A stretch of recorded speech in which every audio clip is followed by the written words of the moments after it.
This episode is brought to you by Midwest Night Watchers, found everywhere on your favorite podcast platforms.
Hi, everybody. Welcome to Piercing the Veil. Welcome back, everyone. Happy Sunday. Yeah, got some storms coming through on our Sunday. It's going to be heading out east, so hope everybody stays safe. Yeah, there's a lot of tornado warnings out there. We missed it, luckily. So, I mean, we've got clouds and wind, but luckily our part of the state, we got missed by the tornadoes. And it looks like there's snow out west in Iowa again. Why is it we have these storms and then there's snow coming behind it? I don't know. That's weird, isn't it? Yeah, that's crazy. Well, welcome in, everyone. So I hope everyone's safe today with the storms and the wind. I see Gary's in the house. Thank you, Gary. We got Roger and Tammy. Got Sandy. You have Linda. Robin. Welcome in, everybody. This is going to be an amazing show. Yeah, I'm excited to have Brian back and talking about his book, Montauk is Strange, and new stuff. Him and his team and his friends have been going out back to the campground, Camp Hero, and checking out all this stuff again. And so we're interested in see what he brings up. Yeah, we got Heidi Pop, Daryl.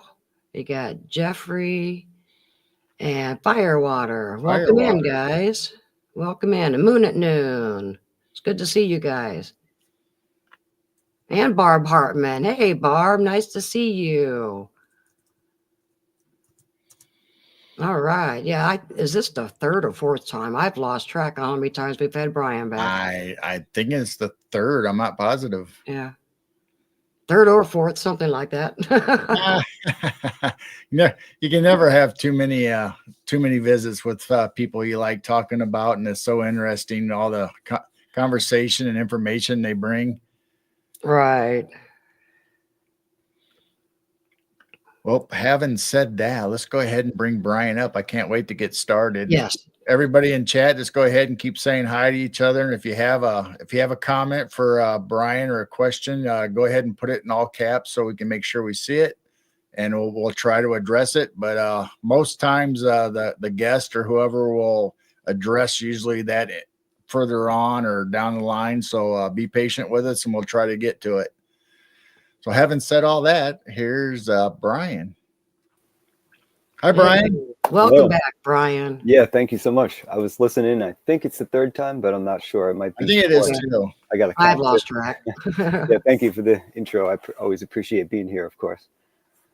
And yeah, it's been busy still with Montauk, but I'm jamming as much as I can into.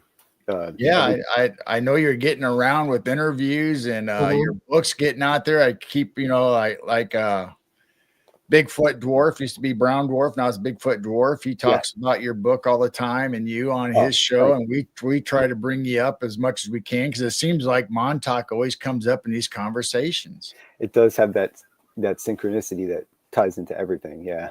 But I appreciate everything that he's done as well.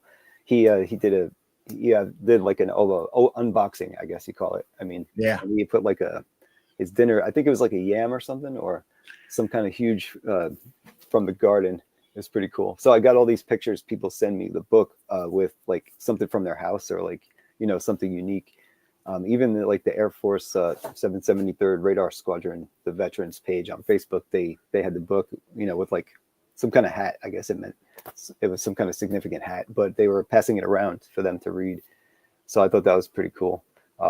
I got some of the documents from that page, actually, the Freedom of Information ones I printed in the first book, I say, because I am continuing everything, at least for one follow-up. And because, you know, things stopped, like all those field reports stopped in 2002 when it became a park. But obviously I've gone many more times, over 40 more times. And there's the part where I asked like all the locals and anonymous stories. But now I have so much more from people who are sending me a lot of stuff, and really cool. I mean, I just can't wait to share it. It obviously takes some time, but I am working on it ahead of time. So as I go this time, instead of trying to do it all at once. Yeah, that's a big project, isn't it? Yeah, and then going out there, of course, is the times have been limited. I try to go with people that we've talked about going for a while, but I know that, you know, the trips inside the radar are pretty much almost, to me, they're almost over. I've been in there a million times, and we've been in there a million times, a lot of us, and I could actually probably count how many times now that I have all these field reports set up, but in order and everything. But you know, it's just falling apart, and it's not only is it like sad to see, it's actually pretty dangerous. I mean, normal people that just don't want to go, you know, scaling and free climbing, let's say, you just want to try to walk up the stairs really carefully. Even that's almost at its last few days, because the last time we went in about a month ago, I was there yesterday, but it was too windy, and everybody agreed, you know, this piece of the radar is dropping off panels really badly, and the winds have been so high, like you said. And so now I think there's, like I was saying to you guys earlier, I just wanted to point out, when I did try to count all the panels, it looked like more than 50% are now missing. So, Wow. and you can see them on the ground all around the radar when it's windy. And, you know, we've caught them, they fly really far forward too. You know, if the wind is coming from behind the radar, we found them stuck in the ground like javelins. And, you know, there's one piece next to the radar that's like the size of a car that fell off of it. So, and then, so besides that part of it, the stairs are about, the whole flight of going to the third floor is about to drop because it's detached from the right side. So it's hanging down on an angle. And these stairs are like cement and concrete and steel, concrete steps and steel frame. And once those fall onto the stairs below, it'll be like you're trying to go to the second floor and there's all these stairs in the way, like pile of broken, rusted, you know, stairs. And that staircase is weak enough, so it might even just take them all pancake down. Oh, wow. Yeah. The water's been pouring in the open roof hatch for years, and it's been weakening. That'll be sad. That'll be sad once you can't explore more and more. That it's just going to become so risky for anybody to go there. Yeah, I mean, sometimes people like clean stuff, and they, over the years, they've been really crafty, and there's always work being done. Like the last few times we went, they keep sealing all the fences that you've seen everybody go through for the past few years. The one you could just walk right through, that's sealed, and then we found the second one was sealed, and then one was open, you know, you could go under. And then the next time I went, just like the other day, was it yesterday, that one was sealed, but for some reason the front gate was like wide open and the chain was off it, and you just like open it, and once that happened, everybody was going through. It was like they were holding the door open, and it's like families and people, there was like 30 people walked in at once they realized the gate was open. Wow. I think everybody that saw it had walked right in. So then it was like there was this cover of like all these people, you know. So but even the power plant in the back was open, which was exciting to me because I hadn't been in that area since like the 90s. And we were in a tractor back then. They left the tractor. We like turned the lights on, and we were trying to figure out, does this thing start, you know, without the key? But that was just off the battery, I guess. But yeah, they wrecked this power plant. They demolished it in that toxic cleanup, and that was around 94.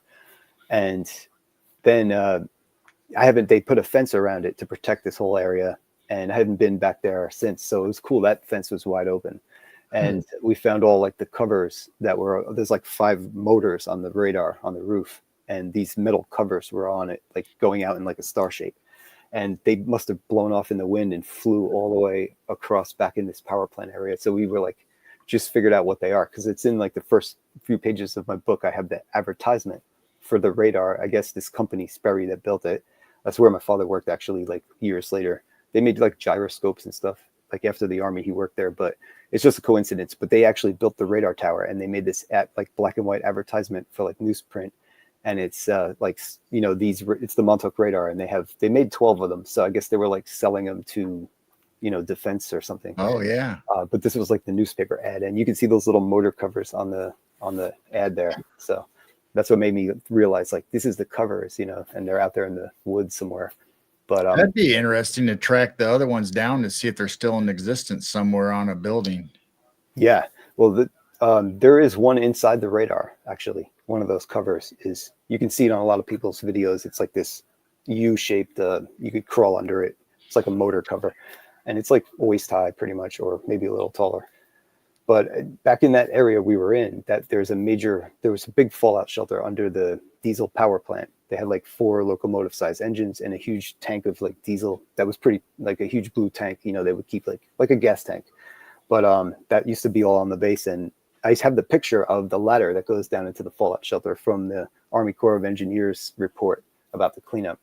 And I got all the fallout shelters like mapped, and I'm working on the underground map of the whole base, like based on everything, all the history, like the Army tunnels, the Air Force tunnels, and then like all the infrastructure, like utility tunnels. And even on the surface, I have like all the fences, roads, like the sewer lines. I have like the light pole, everything that's like on the base, like the topographicals. I was working on this map for the next book because people have been asking me for years. And then I was going to put it out, but I'm glad I didn't, because I learned a lot since then, and I don't want it. I would have to edit it. So I think it's better to take time.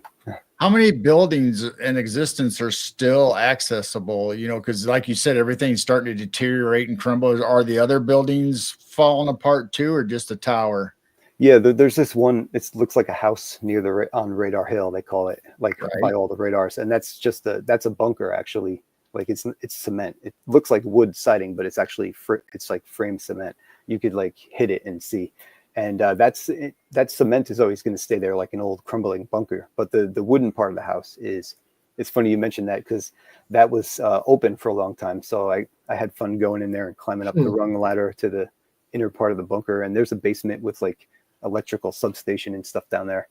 And so it's pretty cool to check out. But then they sealed it up. And then just yesterday, again, somebody punched through the old wood side and made a hole in the side of the building, because it's one part of wood built on. And I guess you could climb over it, but it looked like splinters in your stomach kind of. So I was like, nah, I've been in there a million times in the past, like, you know, year. Not a million, but like at least enough to make me satisfied, like 3 or 4 times. So the whole time you've been exploring this site, back in your early days, was everything accessible, or were you able to get into all the buildings? Was it all still intact? Tunnels. Yeah, the roof of the radar, the tunnels, the LSD rooms. There was all these other really cool radar towers everywhere. There was 4 on Radar Hill. Well, 5. There's a big pink metal steel tower that you might see in some pictures. Like it's on my cover of my channel art. There's like a picture I took of the old Radar Hill with some of those round metal, and on top would be the golf ball looking radar. They're like radomes, they're called. Inside the bubble, the white bubble, is a radar that turns, and there's some height finders that go like this, like up and down, and they find the height of the object.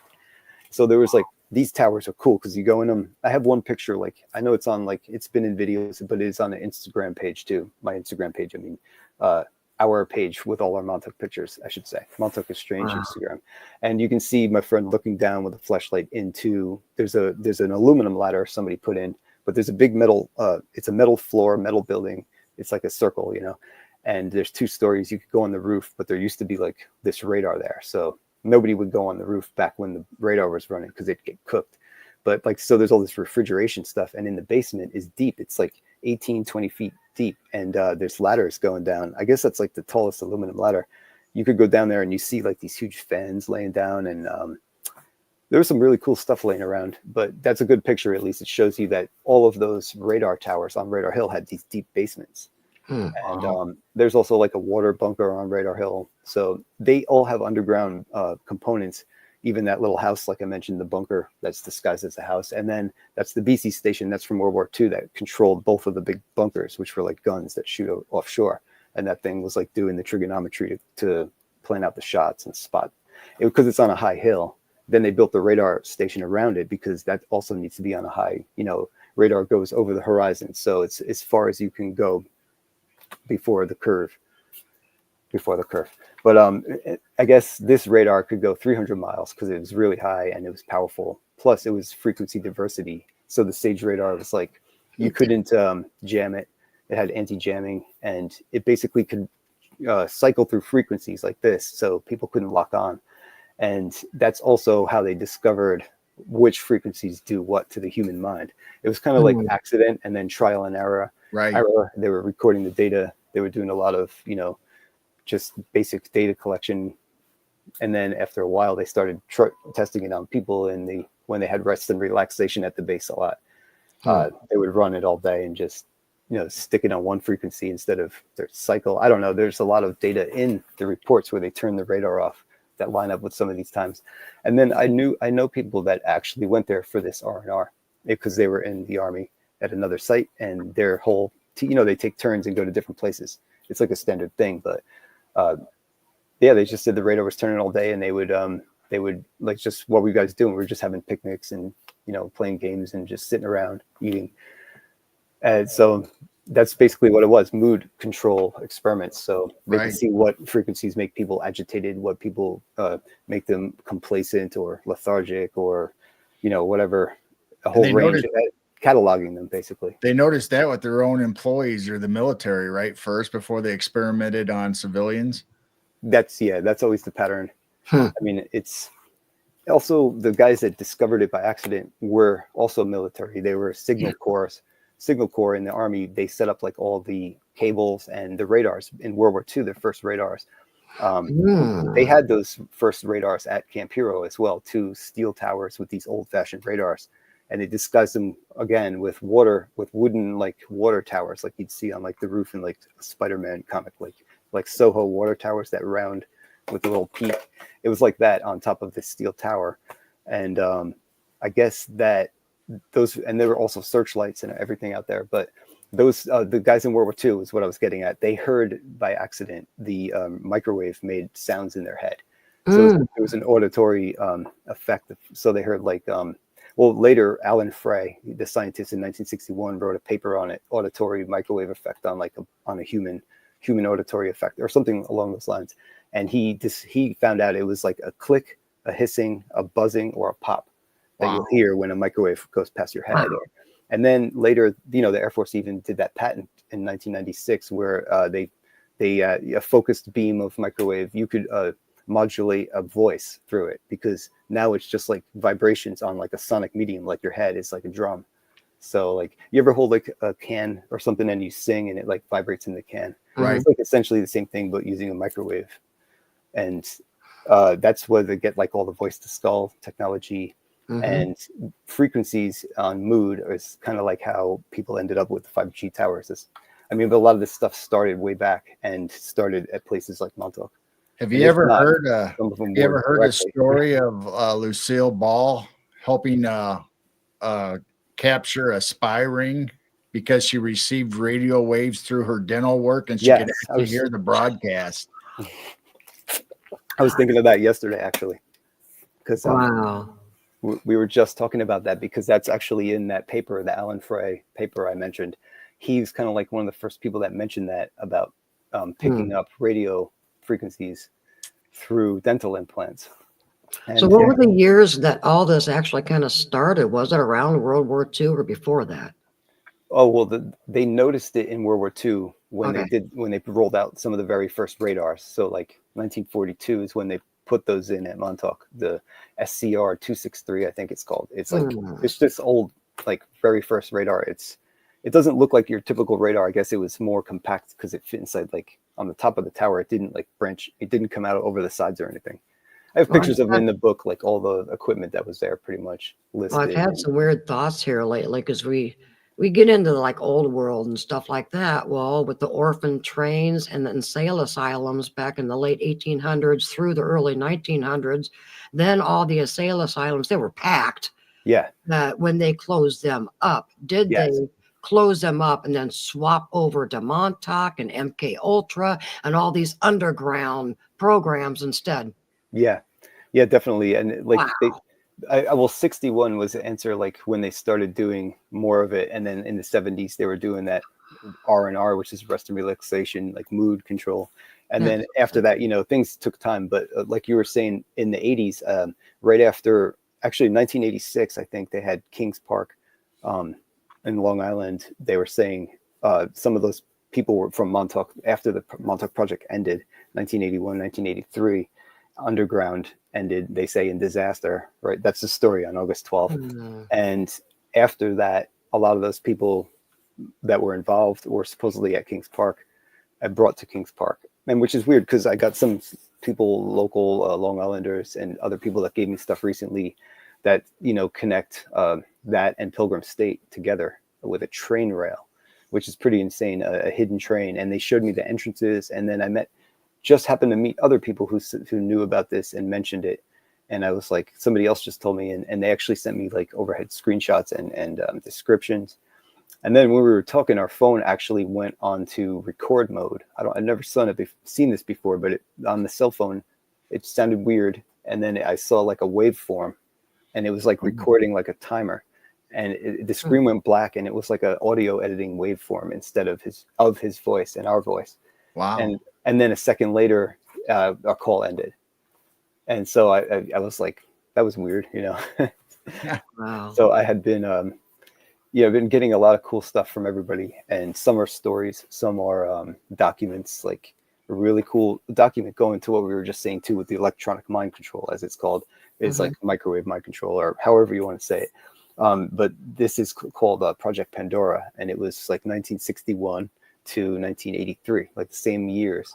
Wow. And this document is like 500 pages, and it's right from like the CIA website or something. Like somebody downloaded it and sent it to me. So I downloaded it, and I was going to read it, and it's crazy. It's literally explaining everything I was just saying, but like they're saying like they were doing it. And the crazy thing in there is there's one part where they sent all these packets out to everybody around the US and like explaining how to run these experiments and develop stuff. And so they sent one of them to AIL on Long Island, where Preston Nichols said he worked. So I thought that was interesting. And somebody else, so that was really fascinating. But a lot of people are sending me really great documents that I didn't see before. And a friend from the Coast Defense Study Group, it's like they do all the old World War II tours, like bunkers and mostly World War II Army stuff. And I got some crazy blueprints from him that helped me realize something about that.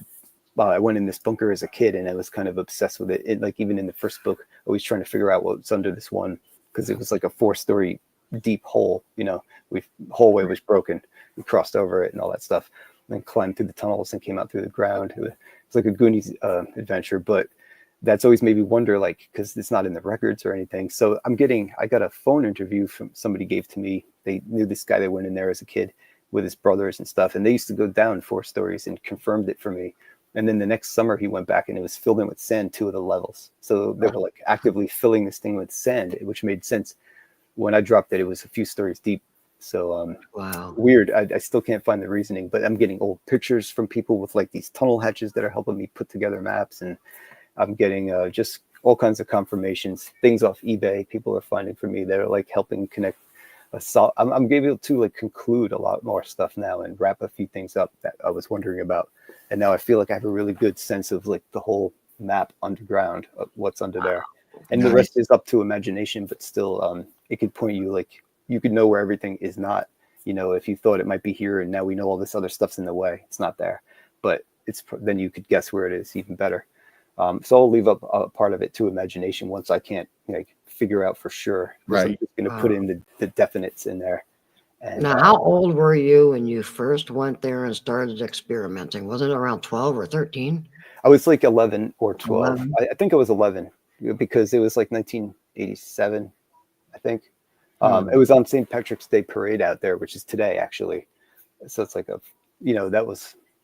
But it's a rowdy parade actually. It used to be really like a party, like even on the Long Island Railroad, like last few stops, people would be like, everybody on the trains like drinking and standing in the aisles just packed. And it was pretty wild. And even when we went there as a kid, we had a pretty fun time. Like we ended up skateboarding in the parade. We were bad little kids. We just kind of rode into the parade and we were waving at everybody and they were waving back. I guess they thought we were supposed to be there. So then we went out to the bunkers basically, and our parents would tailgate at the lighthouse after and just like cook food and like, hang out, like playing games. I don't remember because we got on our bikes. They had bikes, my friends, and I stood on like the pegs, they were called. There was like thing where a friend could stand on the back. Mm-hmm. And, we all drew, the three of them on bikes and me. So four of us went just off in one direction and we found this bunker door and there was a hole in it. So like kids, you throw down your bikes and you go in through the hole, hands first, no flashlights. So after like, we go around a bend, the light starts disappearing, but then we could start like hearing, the sound off the walls and like your eyes start adjusting. So we're like going and we feel there's hallways, each way. And we're going down there until we get like most of the way to the next side of the bunker, which we didn't know because the other's pitch black up there. It turns out the other side is got sand poured over it. It's the only one at Camp Hero that's not a cement slab sealed up. This one's just been bulldozed sand in. So there is kind of a way to get in there, but as soon as you slide down the sand hill, you would find this hole that I'm just going to cross in the story. We get to a spot and we realize the wind's blowing up out of this like dark hole in the floor. And then we realize it is a hole. So we got to cross over like by hugging the wall and then like stepping on this little piece of rebar that was like sandwich of concrete and like the rebar's in the middle, but it was like bent down because it's whatever fell in. And we're like, like slipping and sliding. And then we grab each other's jackets and just like yank our friends back over the hole to make sure they made that last step. So I think I didn't go last. I know that. I was like in the middle somewhere and we crossed over and then we're like, let's see how deep it is. So we take a piece of I guess it was the floor or a piece of concrete and we just drop it down there. And it was like 1, 2, 3 seconds or maybe like 3.5 seconds. And it was like plunk, it hit water. So we're like, oh my God, we don't want to cross back over it. And now that the hole is like a different shape going back the other way, like where it doesn't look safe. So we can't really see, but we keep going straight. And then we end up going down another level, but it was on like caved in sand. So we thought we were like in a sand tunnel, but it was actually probably when they filled in that door, the sand went off to the side in this hatch. And we walked into the square hatch because on the blueprint that guy gave me, I see this hatch now and the tunnel that we went through. And we came out of the ground next to this big circle that's out there on the bluffs. It's where the old gun used to go. It's a gun that would rotate. And it was like a protected gun, but that's all gone. And it's just a circle there. And we came out next to that. I guess it was like a manhole that had sand caved in. So we crawled through like a dirt hole out of the ground and right on the bluff there. And the three of us. And wow. And it was so fun. And so that made me so curious all my life to want to get back in there. And it did have like a kind of paranormal experience in there as well, actually. Do you think they're closing all these up to keep people out or to keep something in that they might have manifested? And that's why they closed up the whole place fast.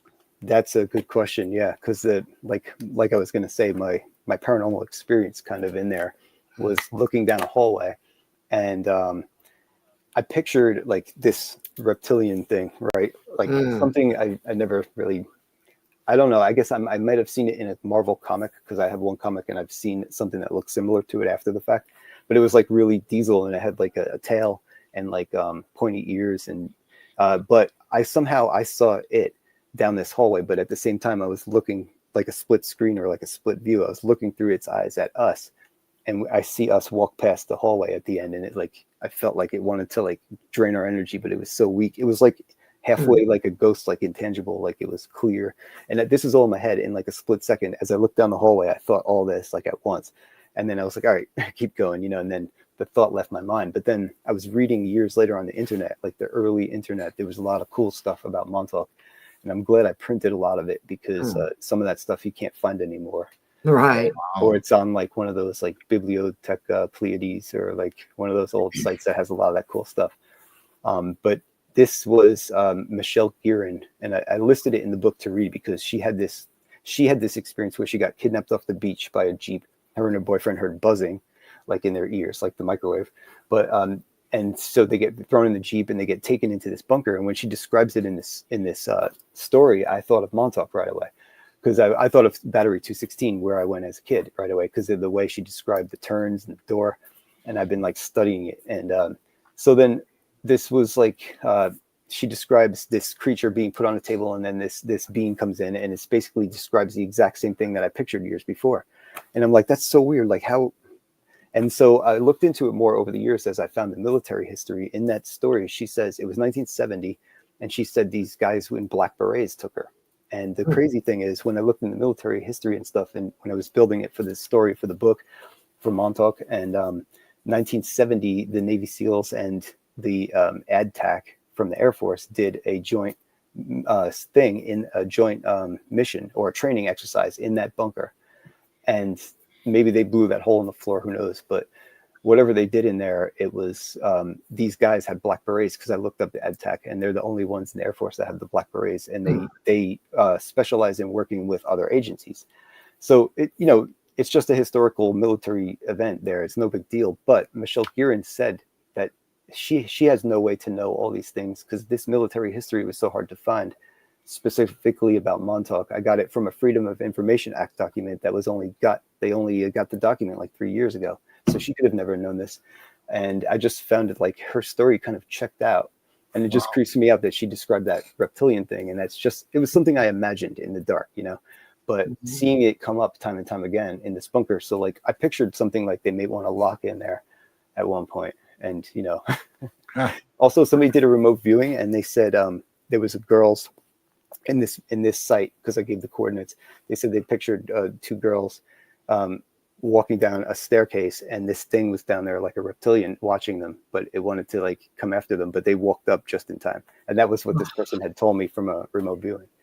So I thought it was too many like coincidences. I thought I'd mention it at least. Who knows? Well, we actually don't know how many people could have been experimented on, and maybe they're in flux, maybe they're metaphysical, maybe they're kind of half in, kind of half out, stuck in almost like a back room scenario where they're not really here, they're not really there, they're kind of in between. Yeah, just like Junior itself, or Junior himself, the Sasquatch / have some features like a Dogman being. It's like a giant shadow figure, because he's absence of light, but this is the legend, of Montauk, what destroyed the base, conjured from thought from Duncan Cameron in the chair, or some people say it was a portal.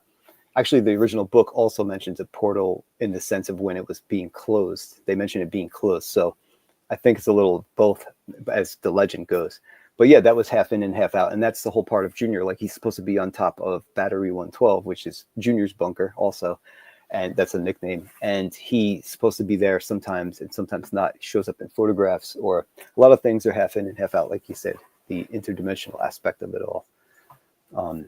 And that's just a document where they were talking about that years ago, and they were connecting it to the drones and the recent ocean luminous things coming out of the ocean, the USOs, and all of that activity. And, it makes sense that would be the case, because I don't know. I think they all have that trait, like paranormal, UFOs, and things in the sky, things in the woods, cryptids. They all kind of come and go, or like sometimes they seem to phase in and out, or just be here and then not.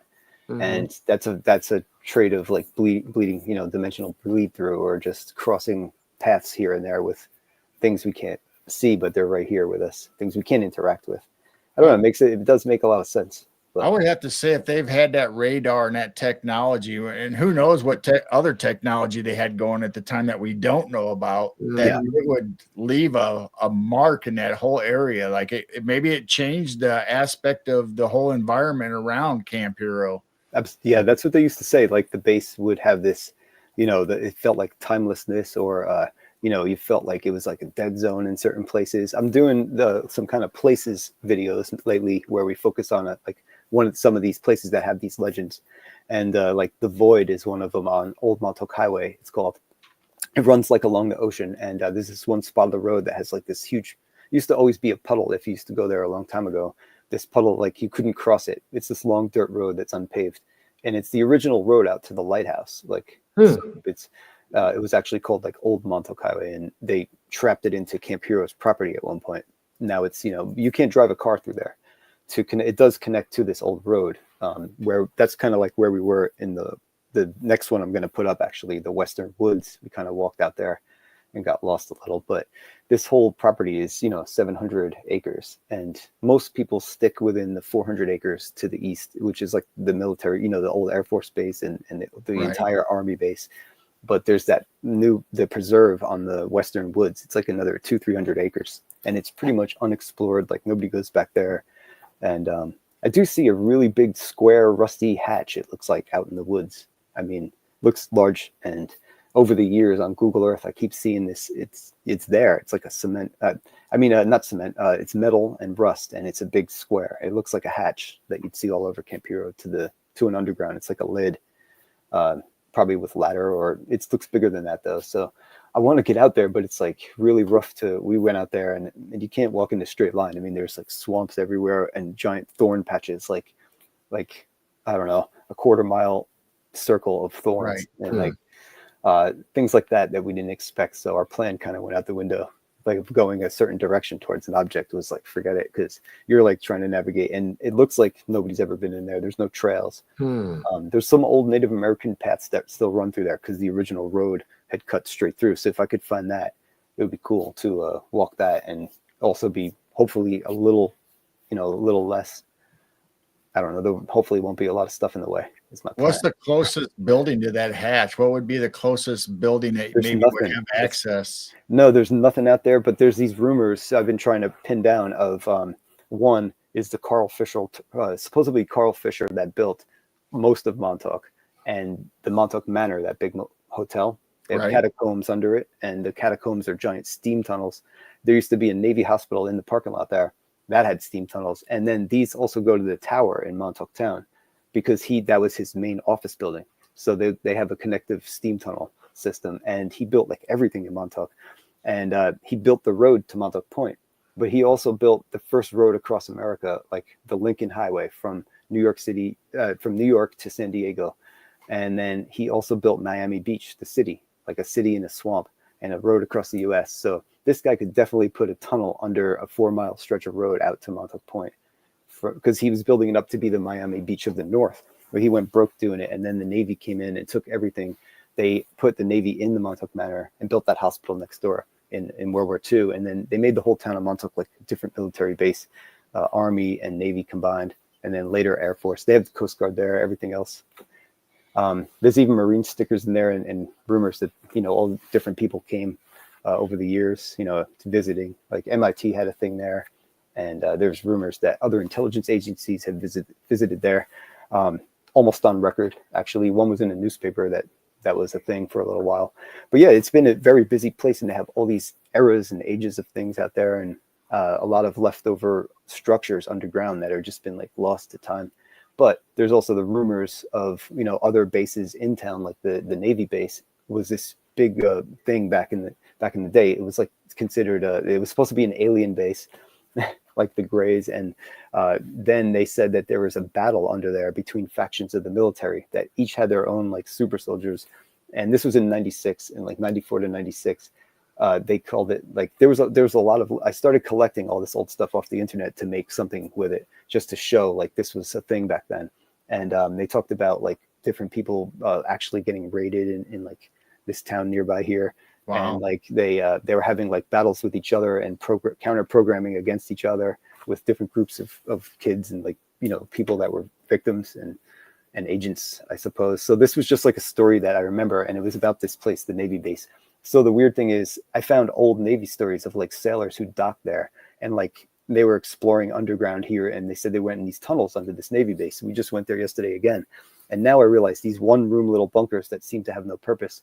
Like one friend thought they were like torpedo magazines, but they have these little cable portholes, like square cable, and that's usually how they run the cables out when they have something that requires like some kind of computing, old computers, like switches. They had like mining switches that they'd blow off the mines, and that would make sense, but not a torpedo storage, because you don't need electronics for that. World War II electronics. They did have MK2 naval computers, and before that they were like clocks, but they actually had some simple stuff back then. Because anyway, this supposed to has a hollow floor, so I had everybody kick on it again, and everybody agreed when you stomp on the floor, it sounds way too hollow to be sitting on sand. Other people told me just sweep it out and go in the corner of the room and use a iron tie rod and there's a little hole, and you can pry up the lid. It's like a panel of cement, and that's how you get to. And they said it looks like a data hut, like a cable hut, a modern one. This guy was telling me that works in like IT stuff. And he said there's always like something beneath the floor, you keep stuff cool. And I don't know, but locals have told me also that there's tunnels under there that connect these few bunkers, and they go deeper, and it's like an anthill in there. So this is why, these rumors always make me curious, and I'm trying to find out more. And then when I actually looked into the military history of this little bunker, it's like between the two parts of the Navy base, there's this big hill, and that's where I'm talking about all these bunkers are. And there's just a couple of them there, but basically it seems like the tops of something, and there's another place we found that was open, but it was caved in. And people do say that, so there was rumors of it being an alien base, and then there's rumors of this underground, decent sized system under there. Also down on the beach there was a giant Navy base where they had underground tunnels and they said there was underground submarine. I mean, there was a couple submarine pens there for sure, because they used to dock, and those are kind of like dry docks you go, but those are half under, on water level. Right. But people have rumors that there's like deep underground submarine bases that could pass through under Long Island out into the ocean in Montauk. And then that's why all the rumors of a deep underground military base are sometimes on the Navy side of town, not just always at Camp Hero. But there's definitely, at least a couple stories down below that computer building at Camp Hero, because on record they have generators and air conditioning floors of it, and that building will not work without those components. Same thing as the radar. And we kind of proved that with the real estate photos. When somebody lived in one of these towers, there's only 12, but he lived in there and then sold it. And he had to take the real estate walkthrough photos, and he took them in the basement levels. And you can see they match up at Camp Hero. And that's what we were doing a lot of the tests this past year, throwing a glow stick rock down there and like underwater cameras and trying to see. The cement really seems to be poured like up to the almost under the first level. Right below the first level, there's a few feet. And then it really does seem to be, because in the legends, they say they came in with dump trucks and poured cement into all the underground spaces. And this building has so much square footage. I mean, and 18 feet deep levels. There's 2 levels under it. I don't know how deep the second one is, but at least 2. In the photos, you can see the opening to the second one, the sub basement. But to fill all that with cement, maybe they just capped something. I don't know how they would do it, honestly. I don't know either. Well, it seems they were pretty thorough. Do you think there might be a slight chance you guys eventually will find an entrance that they never closed off or cemented off? Yeah, I think there's going to be a way to get into one of the plotting rooms one day, which is this other kind of bunker that's on base. There's 2 of them. There's like twins, and those back up the 2 big gun bunkers, which are like twins. These other 2 plotting rooms. Nobody I've seen has ever been in the ones at Camp Hero. I've seen other states that have similar structures. So, but there's one of them the kids are working at for years. Oh, I say kids. I don't know who it is. It could be grown adults, but somebody's chipping away over the years at this thick concrete panel they put on the front, and it's down to the rebar now. I'm like, wow. I want to see in there so bad. But there's also hatches on the roof. You would think there would be an air shaft or some kind of ventilation that you could get from the outside. Yeah, there's 4 of them on top of this particular one, on the roof. One of them is like a vent. One of them is an escape ladder that's in the actual plotting room. And then there's 2 others, but they're capped off on the top with cement. But people could probably get in those too. And people have tried everything. There's another bunker that has this it's like a belly crawl, and the air is blown out of it. It's a small tunnel on the ground level, and we've tried everything to like stick cameras in there. I was thinking now put it on a skateboard and like push it with a broomstick, and so tape it so it's facing up, because once you get through this little cable tunnel, there's an open hatch in the floor of the bunker, and you could get up and walk. But that bunker has no air, but there's air blowing out, and it's cold air. I don't know where it's coming from. Because it's totally sealed, but this bunker has been sealed for so long. It's supposedly filled with all the hospital beds. There used to be an old hospital on this base, and a brick hospital that had steam tunnels, and that they took all the beds and put them in the bunker, like jammed everything in there. So it would be pretty creepy in there, and I'm sure it's filled with things that have been living in there, God knows what, for a long time. Maybe mount a GoPro on like an RC car or something and send it down the tunnel. Yeah, I wonder if you get a signal through all that rebar and thick concrete, like 4 feet thick, the walls. So, Yeah. but yeah, I'd love to do stuff like that. But I mean, after we got chiggers that we thought were chiggers, they're actually Lone Star tick larvae, this microscopic little ticks, and they're the itchiest thing in the world. They can give you that alpha gal meat allergy, but usually they haven't bitten anything else yet because it's like their first time. But yeah, they're terrible. We didn't realize what they were, and that area we got them so bad. We have, they leave scars and they take forever to go away. It's worse than like poison ivy and mosquitoes combined. Wow. Easily. But so we learned our lesson not to go back to that area, because after a few times in a row, we're like, yeah, no, we're not going. Like, season's over for this area, because every year in the summer when we go, it's the worst. Like, and Radar Hill, like, some people are starting to think that they dropped them there on purpose, like just maybe by not fixing the fence, the deer were in there a lot. I guess, I don't know. They could jump right over that fence though. Yeah. But it wouldn't jump up on the roof. We talked about that.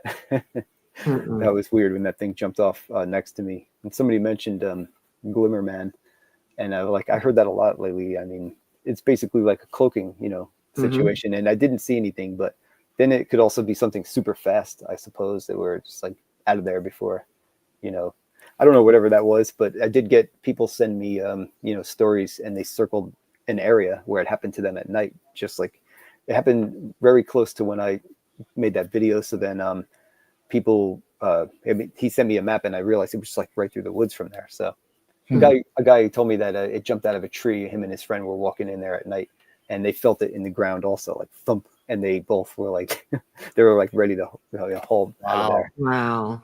We have a few questions. I'll go ahead and bring up a few of them to start with. Latchkey Hustle wants to know, do you know Montauk Camp Hero sits on top of any ley lines? Have you ever mapped out ley lines compared to the tunnels or where the buildings sit? Yeah, there's a lot of it on. There's actually a lot on that on Montauk.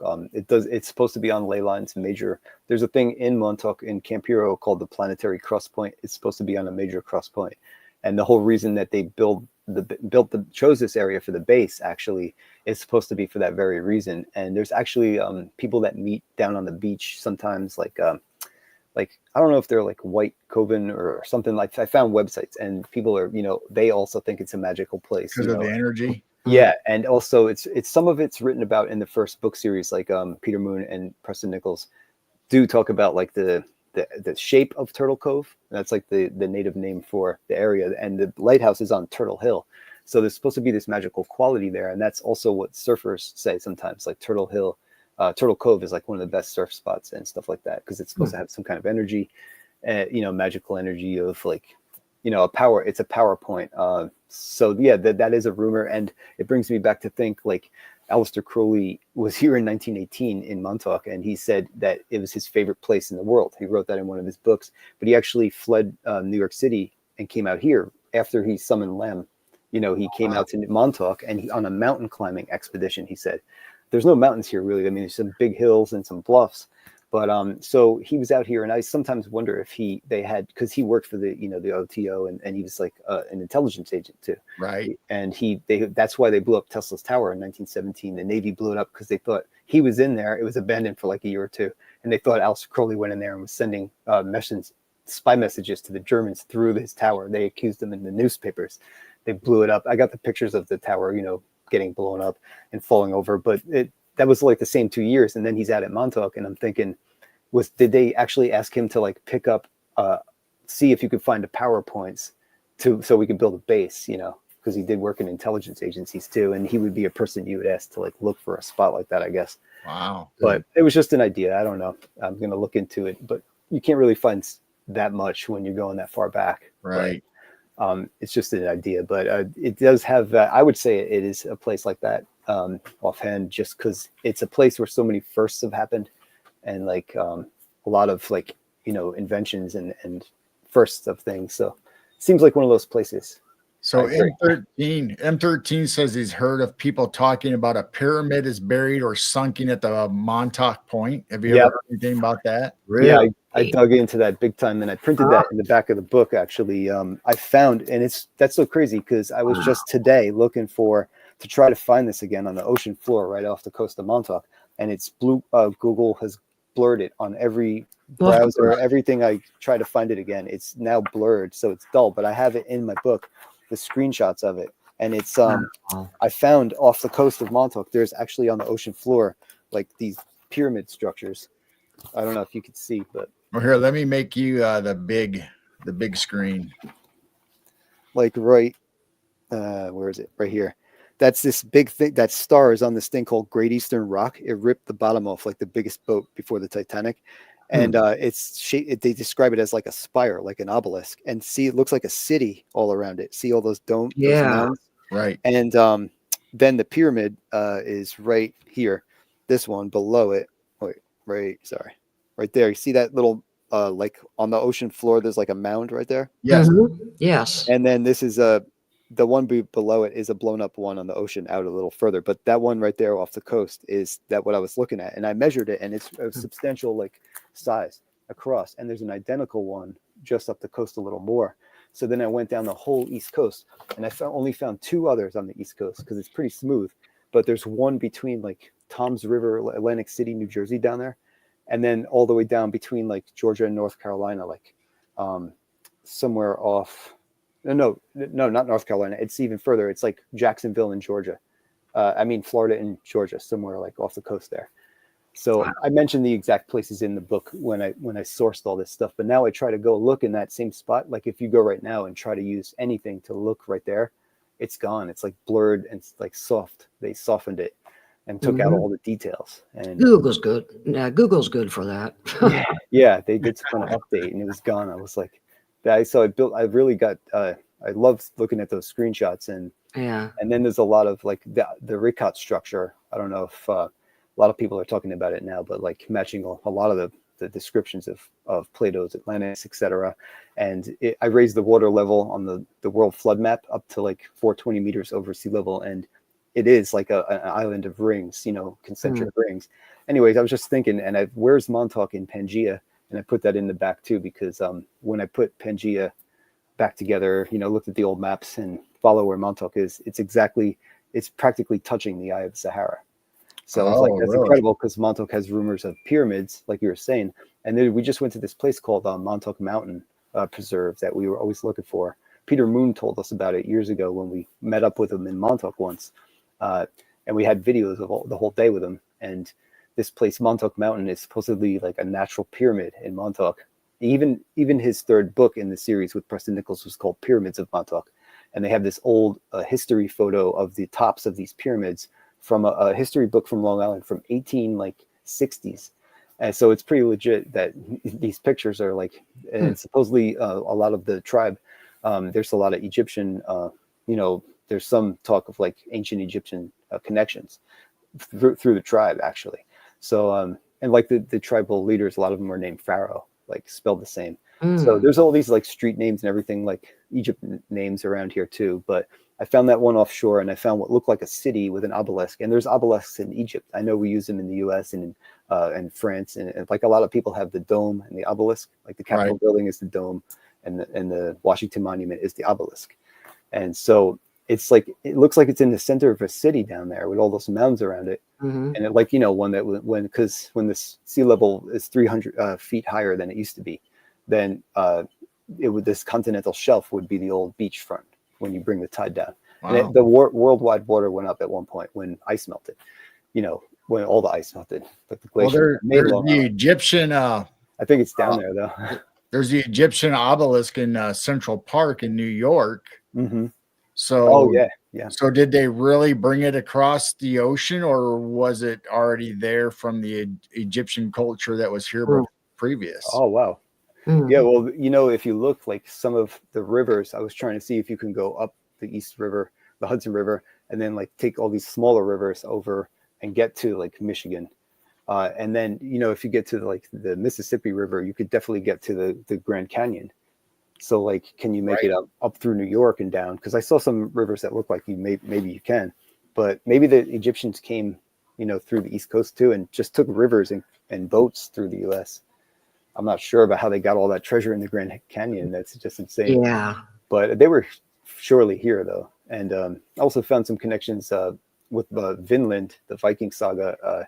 they came as far south as Montauk. It looks like if they put Vinland in South Connecticut, like on the Sound, then they said they couldn't go any further south because of hostile Skraelings. It was a derogatory term for natives, but they got chased off in a hail of arrows. And like Leif Erikson's son actually, I think he died from that. So in that event, but they had to retreat. So it's very possible that was like the Long Island or possibly Montauk. It's because the way they describe it, the other location is like directly north of there. So. Because I think further west, coming towards the Midwest, I think they found some Viking inscriptions and stuff on big stones. So they definitely went inner North America. That's cool. And there was a lot of trading back then too, because sometimes we found some arrow points here that are from like the Wisconsin area and like Michigan. They're made of different materials too, like chert instead of like quartz. A lot of them here are made with quartz, but they're everywhere apparently. There's thousands at Montauk, and it's crazy. I've never seen not a single one out there in all these years. Never found an arrow point. I find them near me where I live. It's like 40 miles away or so all the time.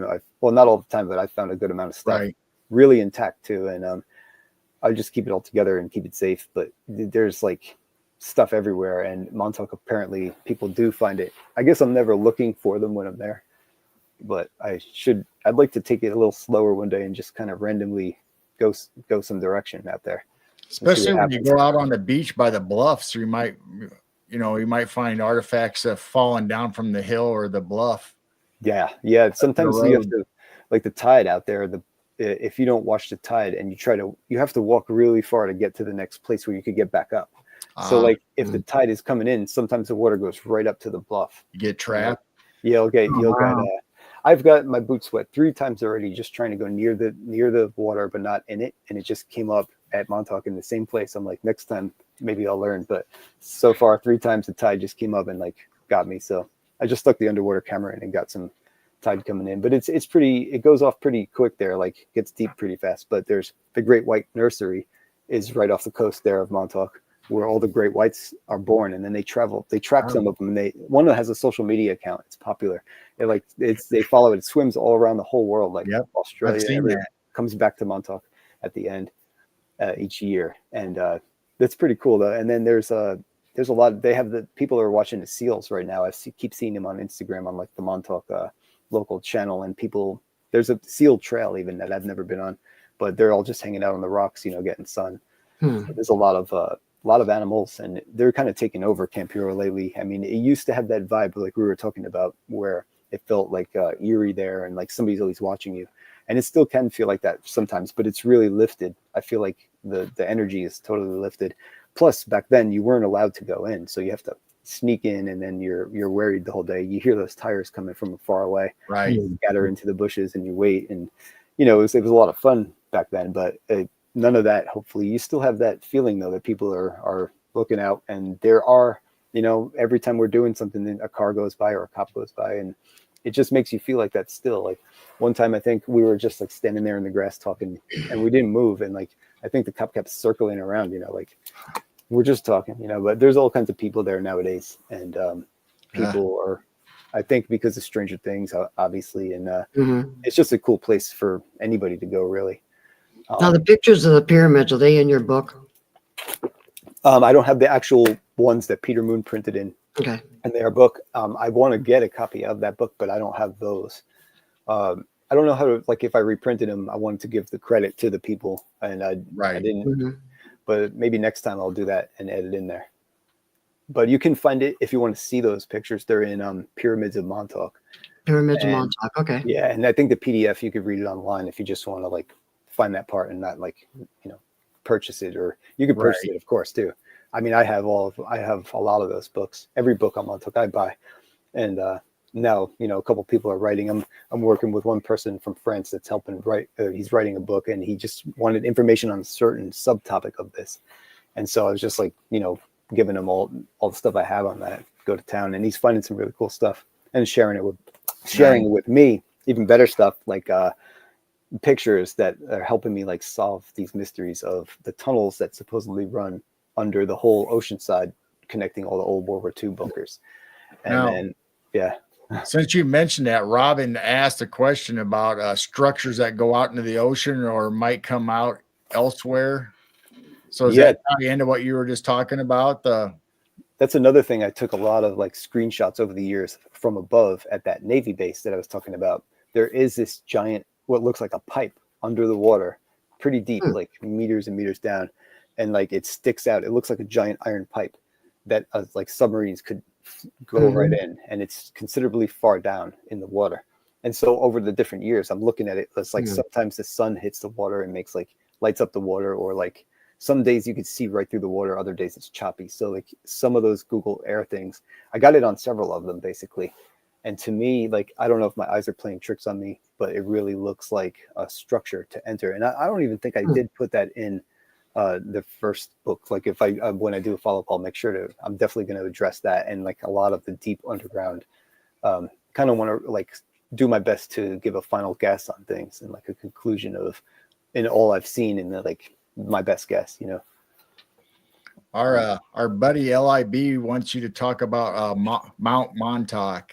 Yeah, that's we just were I just was mentioning about like that being a possible natural pyramid, only because I forgot to say that I got down in I took a stick and drew this from Mike when we were there standing on it, because like not only can you see the step pyramids that are pretty like defined, like like the I forgot the So name. it'd be like a mound, like the mound builders, or an actual pyramid? Not like a mound builder, but like a step pyramid, like with the like a rice, how you grow rice. Oh, where they have like little plateaus that go up, like you've seen in one of the South American sites, and I can't remember exactly which one. Like the Aztecs and Teotihuacan. I don't know how to say it, which one I'm thinking of, but I think it's just called a step pyramid, but it had steps, natural mounds that are steps. And when I looked at it from above again, like Google Earth, you can actually see like really clear, almost like if you're looking down on Giza, like the sharp 4 lines that define, the triangle sides of the pyramid. Like if you look down from above, it looks like an X basically. And I see that in the missing parts of the trees or something, like it looks like it could be like actual top of a giant hill. But this thing, we only started going back a little bit, and I don't know how high it goes or how far, because there's a house off in the distance that's even higher. And another interesting thing about this place is that all of these connective trails on the other side of this big hill, that's down on like the main highway that you take out of Montauk. And there's this road that goes up that hill. It's like abandoned. It's fenced off, like you can't drive in. But up at the top of it, if you look from above, is like this empty parking lot and this giant open hatch. And it was going underground. It's like you could see into the darkness, And then over the years, you see, I guess they had, some of the pictures aren't great, but it's there. It's still there. I don't know if it's sealed or open, but because the recent pictures were covered with trees and stuff. Most of them were in the summer, I guess. Wow. But I guess you could get to it from this backside of this Montauk mountain, but we don't know how far back it goes, because it's this dumps area in Montauk that's a huge mystery too. And that's where people think the submarines go underground, because this dumps landfill is like this giant green, it has like grass growing on top, like perfect grass, but it's got all these like water main hatches around it, big like tunnel things. And on top, next to it, there's like 5 huge communications towers and all these some other strange stuff there. And when we were there with Peter Moon that one time, he's like pointing up over the hill and said Montauk Mountain is up over that way, I guess. So I'm thinking it connects to that place even. Wow.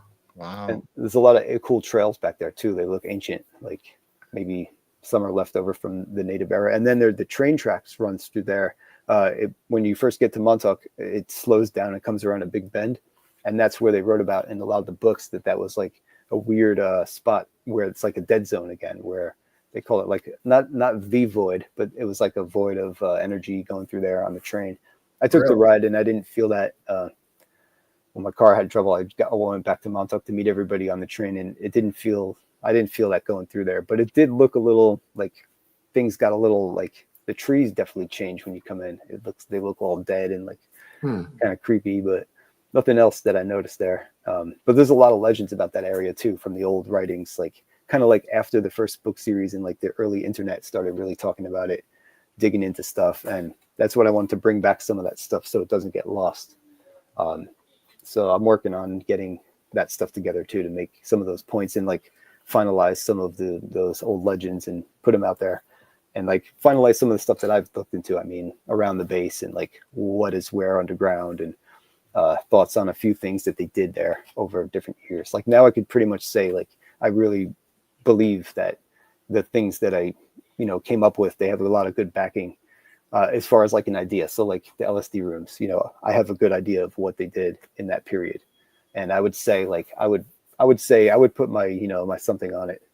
I would put my word on it that or my confidence in what I came up with, at least from the stuff I got. But most of it is still a guess, but I do have a few solids that I'll put out there. Conclusions. That took a lot to say conclusions. Robin wants to know if there was any aerial activity when you were there, or anything you can tell us about, maybe something you saw in the sky, or. Yeah, we definitely, at all the times we were out there, we definitely see a lot of stuff up there. And we caught a few on camera here and there and put them in the videos, just like slow them down, zoom in. I noticed in the pictures a few times, I see some of those little, looks like a little foil bag, like a circle, an orb, but it's like metallic, something that looks like that a few times. On video, I zoomed in on a biplane, and I was just like focusing, with my camera. Right. I always follow the planes, and then this thing flies right past. And when I slow it down, it's like a perfect little ball, and it goes right past the plane in like super fast speed. And like one time we were riding in the car and we saw things behind the radar, so we were like slowing those down. But the best one I got, one of the best ones, was back in 2004 when I came here. I went by myself because I was doing like a solar estimate in the Camp Hero base housing neighborhood on the roof with one of the people that lived there. And after that, I went into the park and I was filming that old Battery 216 area. And as I got back in my car, I was looking up at this special antenna they have there. It used to be a Coast Guard transmitter, and some people said it was the Delta T antenna on top of this pole, which is part of the first book series, and that was supposedly what the shape that allowed the time travel. I guess it was like a star tetrahedron kind of antenna, and the wiring had to be going around in the it was like a tetrahedron but double. You'd see the diagrams of it. It's like a big thing in the Montauk lore, and it was supposedly responsible for some of the time travel experiments. So anyway, I just thought I'd film that quick, and then I see this metallic thing floating on the video. I didn't see it because I was filming out of the car, and then I got out and I was just walking and filming the antenna like I always do. If you know my videos, I'm all over the place sometimes, and that's basically what I was doing. But later I see that this ball, like this metallic globe, was following behind the telephone wires, and you could see it dipping out behind it. And then as I finally put the camera on it by accident, because I just like randomly switched, and you see it come back into frame, it shot up into space. It shot away from me. So that, like, it was big, and then it got smaller, really fast. I slow it down, it just goes straight up, and it seemed to change shape as it got faster and went up. Wow. Like straight up. And I have that on the channel too. It's just another, there's a lot of history for sightings out there. In fact, the Montauk radar caught a UFO twice, 1 year apart, in like 59 and 1960, I believe. 61 was a Sage one, but I have them in the book too, and they sent it right to the White House. This is like a formerly secret document. It's like a 1-pager, but it says the Montauk radar picked up this UFO going like 2,000 knots, and then they passed the data on to the next radar place, and they picked it up, and they tracked it like across the whole U.S., and it was just like on the East Coast and then off the West Coast in like a matter of, but they recorded all the stops where they picked it up, and they sent that to the DC right away in this document because they thought it was a Russian technology. Could you imagine, like but that was literally there were so many out there in the East Hampton town. There was a flap, as they say, in the mid-60s, 1965 or 6. They had like a whole couple dozen, it seemed like, or at least a good dozen of solid reports about all different shapes and sizes. Kind of reminds me of the drones, actually, because all the UFO reports are very different, but they're all in the same like nights, and they all were like different shapes. And so I put that in there. I put in every instance I could find in the press in order in that UFO section. And there's a little bit of cryptids, there's a little UFO section, and some paranormal stuff. I have the parapsychology too, like the ESP, clairvoyance, and remote viewing, telekinesis, anything that's relevant. And Russia paralleled, back then the Soviet Union, I should say, paralleled a lot of the mind control experiments that we were doing here. They were doing identical ones, and they had something called LIDA that was transmitting towards the US in the same mood control fashion. It was emitting a frequency. It's called LIDA. And that was like, I think somebody in 1984 had it on a TV show. It was like one of the major journalists at the time that did like exposés. And it was like nightly news or some kind of 2020. I don't know what it was, but I listed it in my book, actually. I just don't remember the source. But it was from another book, actually, called Gods of Eden. That's where I got it. William Bramley. And he mentioned in there, he was talking about somebody who mentioned it on this TV show. Anyway, there's a lot of stuff back in it, but I got this really cool book about parapsychology from Russia, and it had talked a lot about time travel using an object. And I thought of like the movie Somewhere in Time. I remember with Christopher Reeve, and he has the penny, and that penny is what he uses to go back because it's like a tangible thing. And in these old experiments, they actually talk about using a penny. And because it stores every person that's ever touched it. And they would use that as like the 0 point for time travel, because that was a big thing in Montauk too, like the 0 point generator. So you could return to where you came from. Because at first they would just send people with no way back. And that's what they say Tesla's whirligig is. He had this machine that like, it was supposed to always keep the perfect time or like return you to 0 time, a marker to return to essentially. And so in this thing that I was saying with, wait, what was I saying? The first part of the 0 point. Now I forgot. But anyway, there was something to that where I was just going to connect it, but I lost it. So that's all right. You think they used a penny because the old pennies? Oh, the penny. Thank you. Yeah. So essentially they were saying like everything is stored, and even like if you have an argument with somebody like that's in the air, like everything that's ever happened is recorded in the record. So that's how he described using a place to return to the time from, is by recording. He made a machine that could record like scents, beads of sweat, blood pressure, like 1,000 different inputs like in this thing. And I don't know how he named them all, but he had like every kind of input, electrical impulses. Wow. And he tried to record it on a quartz wafer, and that would be the way to record a spot in time that you could either go to or return to. And I thought that was interesting because everybody in the time travel story, even the Montauk legend, was talking about having that place, to get back to and lock into. So it's all kind of like the same thing to me, is what I was getting at, this penny that the Russians used versus like Tesla's whirligig versus like, returning with this wafer experiment, the quartz. Have you found any quartz there on the property at Camp Hero? Is there any veins of quartz or anything? Oh yeah. There's one rock, we call it our favorite rock, and you could sit on it, but it has a huge vein going right through it of amethyst and rose quartz. Wow. It's so cool. The big rock. Yeah, it's a big rock. And we even put the old Geiger counter pens. They measure in sieverts, Röntgens. And they're like pens you wear, personal ones, and then you can reset them. But they count how much exposure you got. So we got a little bit of radiation off the rocks too. Because if you could use that technology, I would think a piece of quartz from that area would hold a lot of history. Mm-hmm. Well, I could imagine. I mean, if I could only read those, but I mean, maybe you can hold them and read them like a geomancer. Well, I think some people can actually, like they have special abilities or sense, kind of like an empath, but they can hold an object and actually see the history or feel the history that's there. Yeah, I think like it's talking called about telemetry, I think. I think it's called telemetry, and then people that could do it with rocks, I think they called geomancers back when that was like I read that in a comic too, but I mean it's a good name for it. But yeah, if you can read the rock record, and I think everybody obviously has the potential to be able to do that, but it's something we've lost over time, how to like just go with that and not shoot it down with all your logic right away. You have to really be open when you get that kind of intuition, and just you have to go with it. And I guess you have to have no pressures and expectations either. Got to be confident in it, probably. I know there's quite a few people I've seen, at least on videos and stuff, or people talk about how they can actually touch a person and all of a sudden just get a glimpse of history or their past, or, so they can do that with objects too. So that'd be interesting if we could find somebody like that and go out to Camp Hero. That would be great. And there's this, speaking of quartz too, there are these big quartz, like pieces of rock about this big that are everywhere. And they're like the amethyst and, kind of purple in them.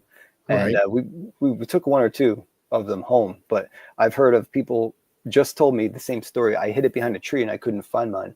and I used it for the thumbnail. And in the thumbnail, it looks like a crystal skull somehow. The rock did not look like a skull in my hand, but when we stopped it on the thumbnail, if you like ever see that video, I'm holding this thing. To me, it looks like, you know, a skull somehow. But I hid it behind a tree, and somebody else just came to me and said they took a similar rock, a big quartz chunk in the same area, hid it behind a tree, and he went back for it, and it was gone too. It's just so like deja vu. Like I did the same exact thing, but I do have a piece of it, and I felt like it had something in it, and that's kind of why I took it, because I want to like see if I could read it one day. Explore that a little bit, yeah. Wow. Yeah. What about anything in the oceans? Have you guys seen lights under the waves or in the water? I know you said there was submarine bases there eventually, but do you think there's any USO activity? Yeah, because a lot of the fishermen's UFO stories are basically describing exactly that: green lights under the water, flying around Montauk Point at night. And I did see a video where you know, people were seeing some of them.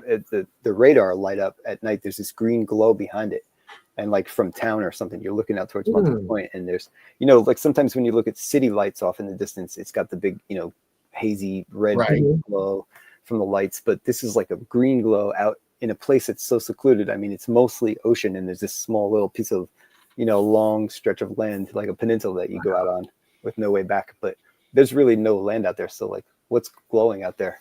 All right. It's amazing. I've never seen it, but my idea was to do like you guys and get a camera pointing towards the ocean for maybe a web camera right off the coast of Montauk there, I figured. Yeah. That'd be cool. There's a couple of cool ones, like the lighthouse has some cameras you could take a look right now and see live, you know, but the lights in the lighthouse are kind of spin you around, and there's so many reflections at night.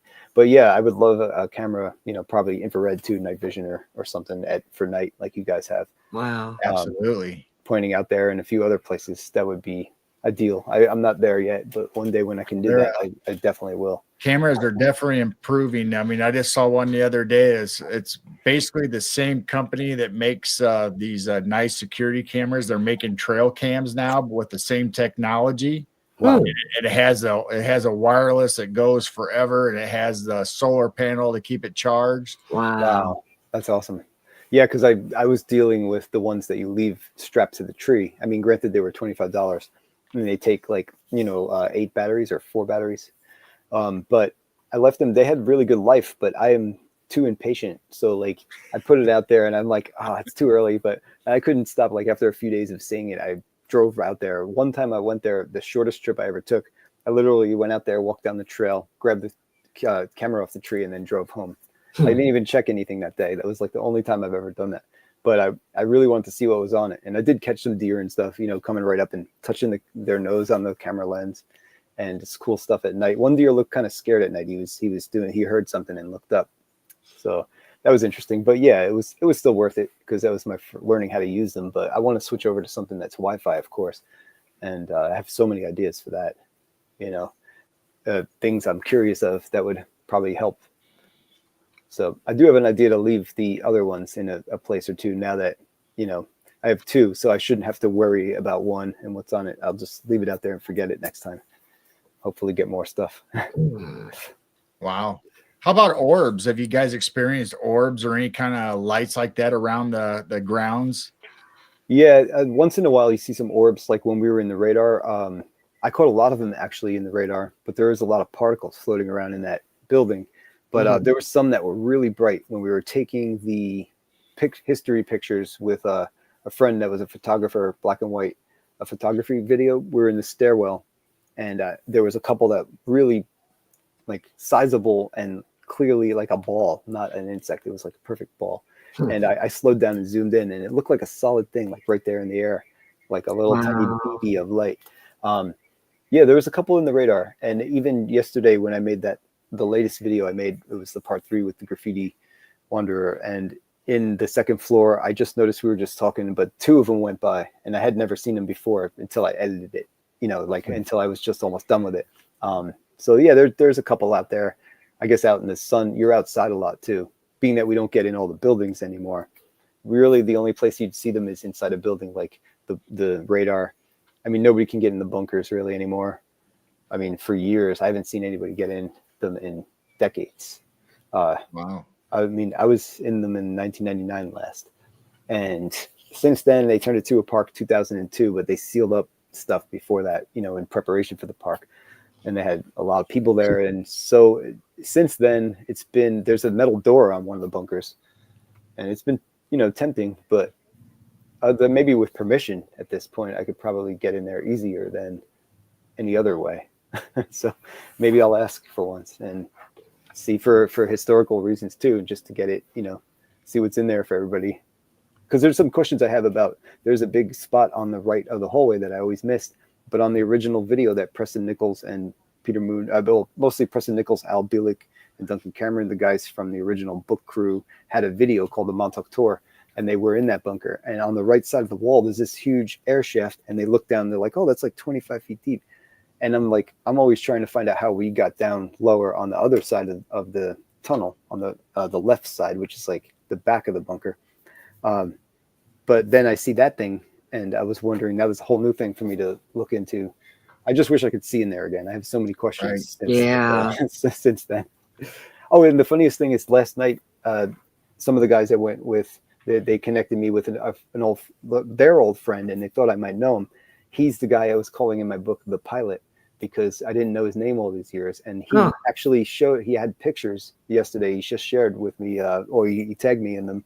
And they were us in the tunnels, like walking, the back of our heads, all of us, like a group of us. And then he had some really great shots, like down the tunnel, like probably the best ones I've ever seen, a few of those. And it was really cool to see those, because I haven't seen them ever. But we found a nuclear casualty buddy system sign in there, a big aluminum sign. Wow. And a friend ended up getting that out of the bunker somehow. I don't know how, because the hole we climbed through was really tiny, and this sign was like 3 feet across. But he maybe made more room. I don't know. But he ended up with this thing. He took it away. But I have a picture of that, and that shows that was also converted into a fallout shelter. I found the records for it. Plus, that sign is a great. And then somebody just sent me yesterday a picture of all the civilians in that bunker hunkering down during. They had people sheltered in there during hurricanes a few times.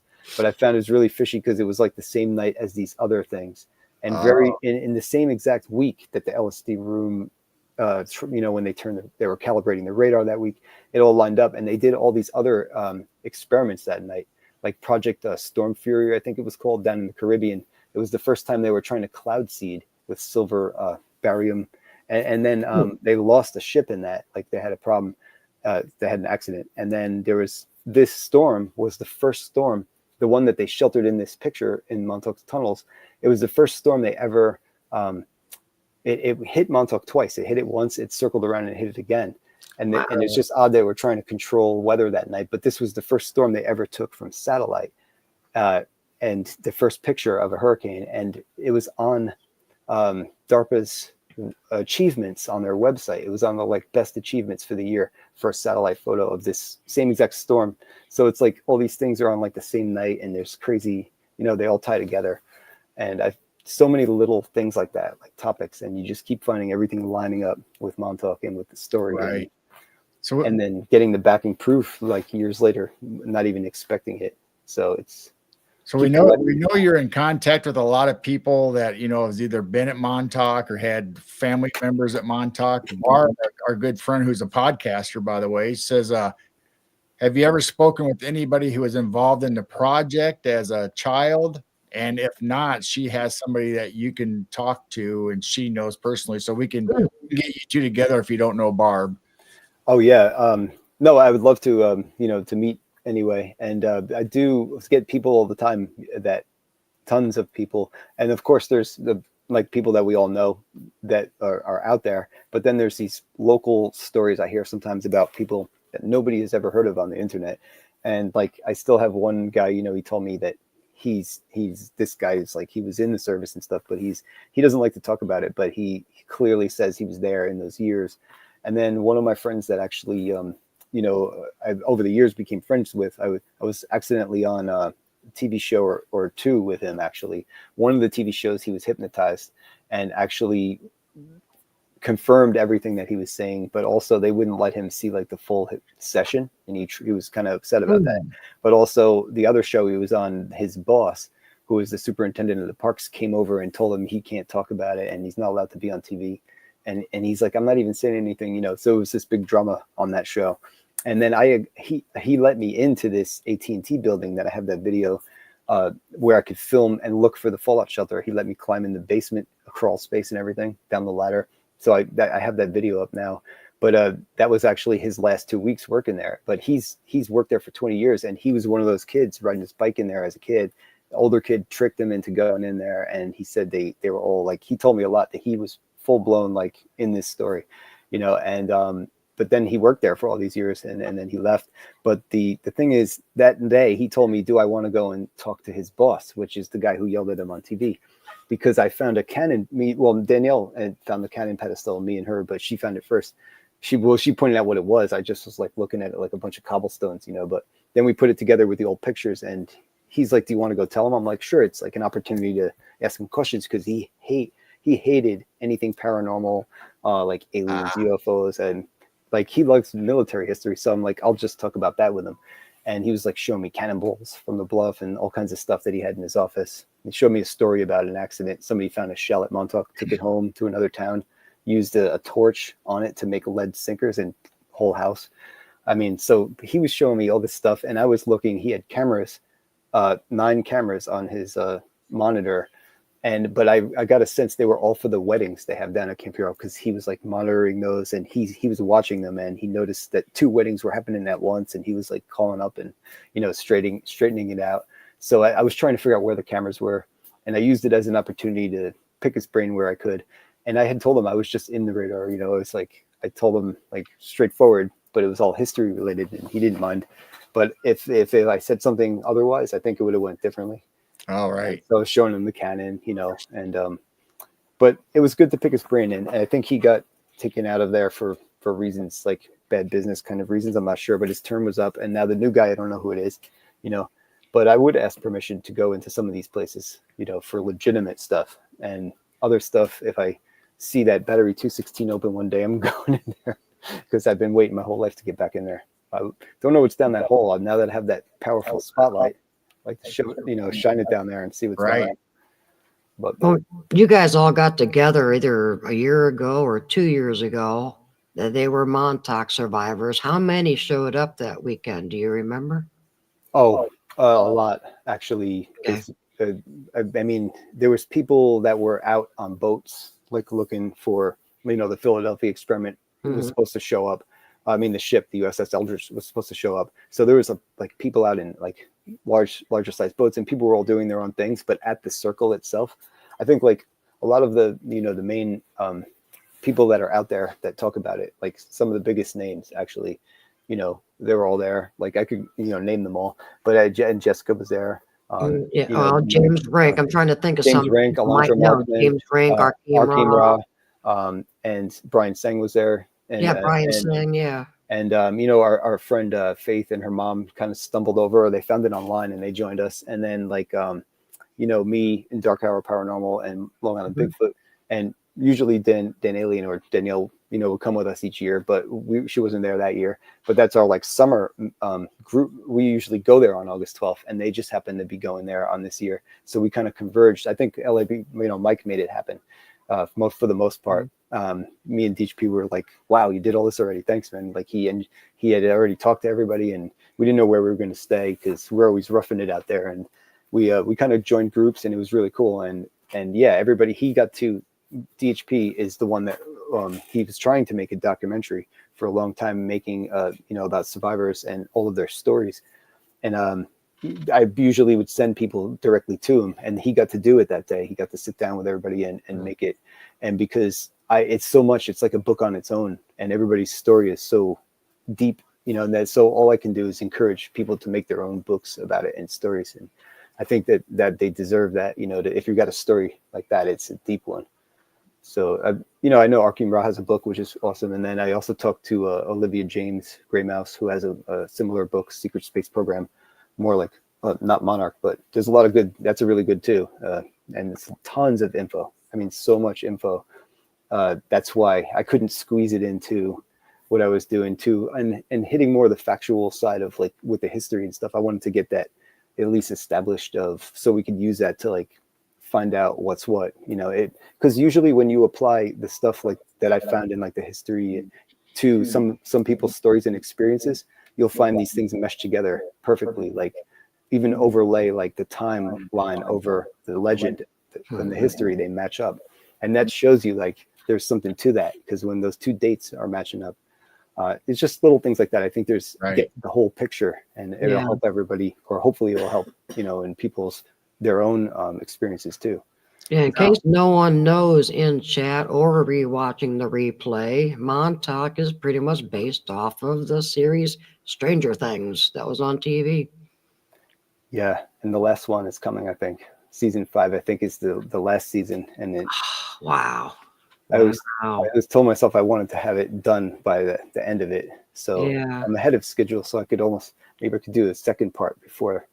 No, I can't do it before November, but I have to stop taking in new info first. And now, C Duke says Al Bielek was friends with Sam Matthews, who hosted open meetings every Wednesday night for 40 years about strange things.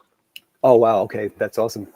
I'm getting a lot of people that used to go to are contacting me that used to go to a lot of the old psychotronics meetings with Preston and Al, and go to some of the early lectures like Long Island UFO Network, all back then when everybody was having these.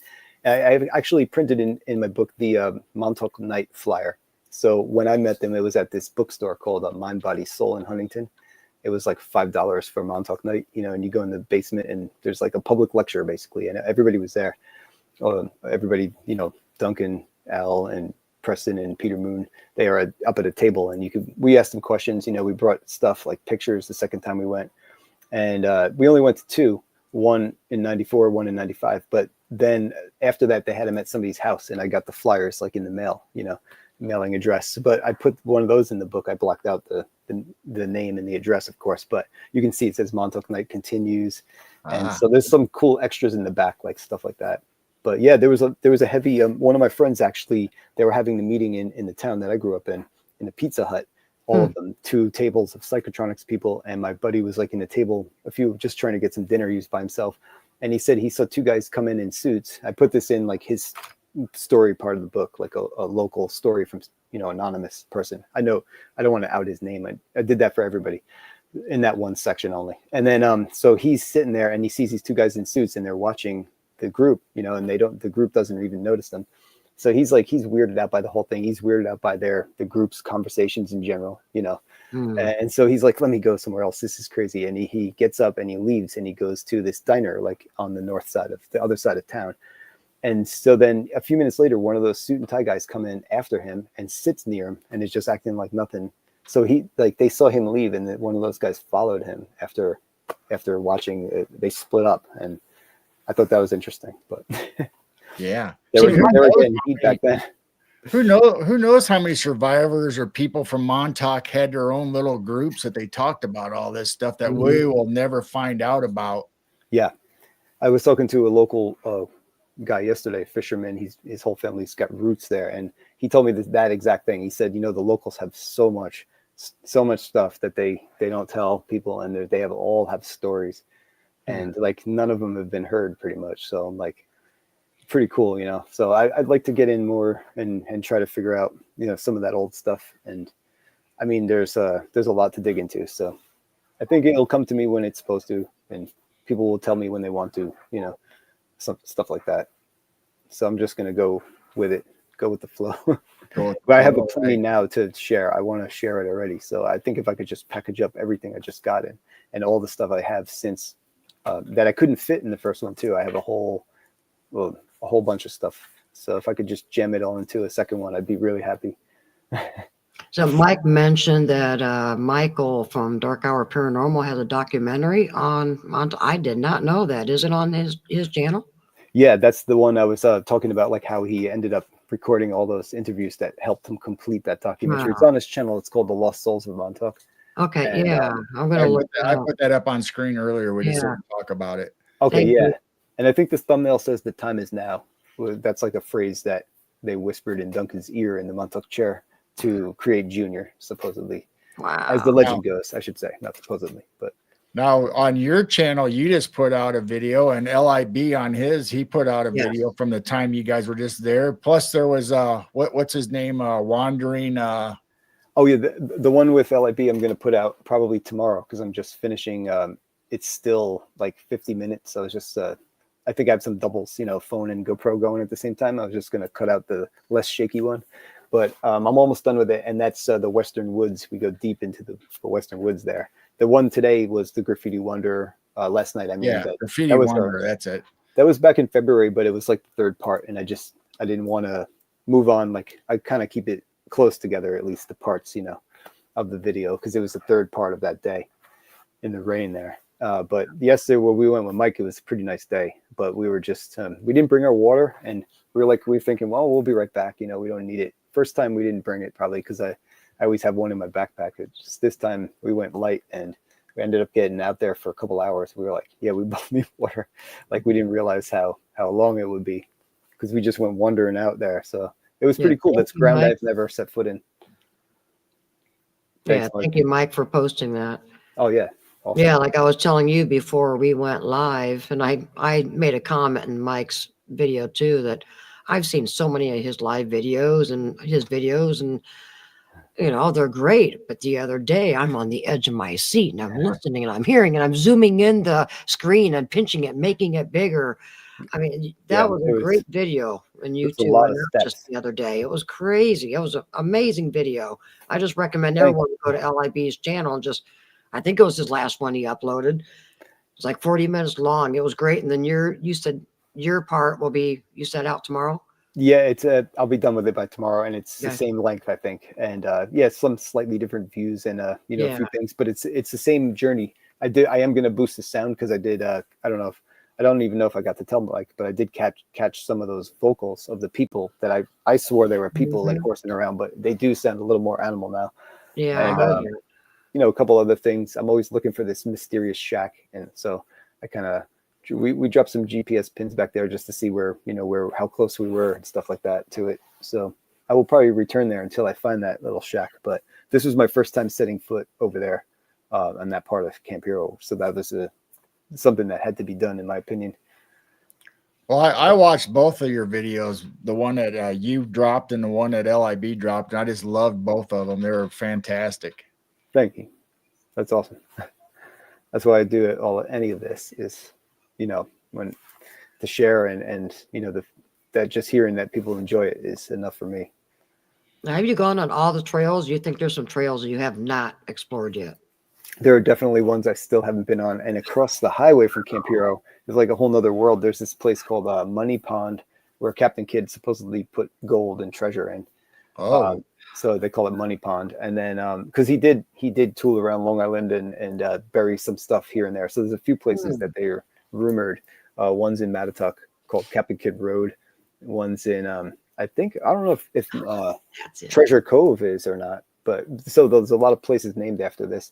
But Montauk was supposed to be literally where he threw some in this pond, and gold sinks pretty deep. I mean, it'll be down really deep, but who knows? And then there's on that side there's the seals you can see, but there's also some old military structures I always wanted to go to. One was one of those houses disguised as a bunker. They had guns over there. They had searchlights, and this family lived in it for many years. And the county wanted to remove them, but they had been there for decades, and everybody had their back, and they were able to stay there over the years. But then eventually they left it too, and it was abandoned. And you can go to it, but then I looked on the map recently. I didn't even see it. I'm hoping that it didn't get knocked over. So I really want to go up there and try to go in one more of those. They're called a fire control station, but it's a bunker. It's just disguised as a house. It's funny. The other one that's up the coast a bit, that's connected to Camp Hero in Amagansett, is they turned it into a luxury home, and it was on the Seinfeld episode called The Hamptons. They shot the whole episode in this Camp Hero bunker. It was a satellite bunker that was outside the site, but towns away. So there's supposedly tunnels that run the whole way to connect them with phone lines, hardened phone lines that were protected underground, and a path for a human to walk so they could fix them if they broke along the way. Through all these bunker systems that go at least two towns away down the ocean. So it's doable, I guess.